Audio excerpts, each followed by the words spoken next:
मावळ तालुक्यातील इंद्रायणी नदीवरील कुंडमळ्यात पूल कोसळला। दुर्घटनेत 4 जणांचा मृत्यू, 6 जण गंभीर, तर मृतांच्या वारसांना राज्य सरकारकडून 5 लाखांची मदत जाहीर।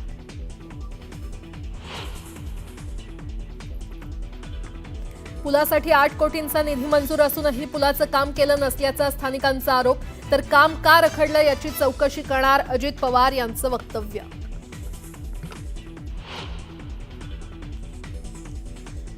पंतप्रधान मोदी आणि अमित शहांकडून कुंडमळा दुर्घटनेचा आढावा, मुख्यमंत्र्यांना फोन करून घेतली रेस्क्यू ऑपरेशनची माहिती।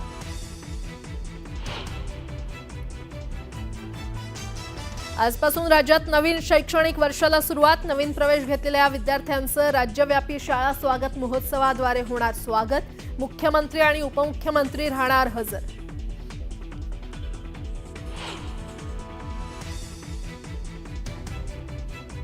मुंबईसह ठाणे आणि नवी मुंबईत मध्यरात्रीपासून मुसळधार पावसाची हजेरी, उकाड्यानं हैराण असलेल्या मुंबईकरांना दिलासा।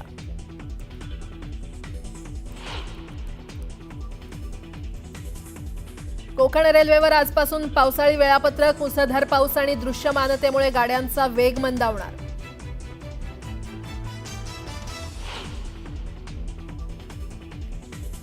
गुजरातचे माजी मुख्यमंत्री विजय रुपाणींवर आज शासकीय इतमामात अंत्यसंस्कार करणार। गुजरातमध्ये 1 दिवसीय दुखवटा जाहीर।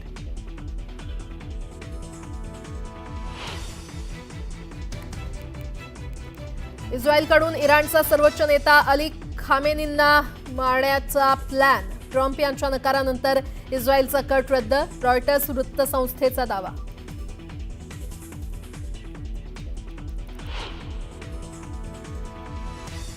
आणि इराणची राजधानी तेहरानवर सलग 3ऱ्या दिवशी इस्रायलकडून जोरदार हल्ले। तेहरान आणि शिराज परिसरात मिसाईलच्या हल्ल्यात अनेक इमारती जमीनदोस्त।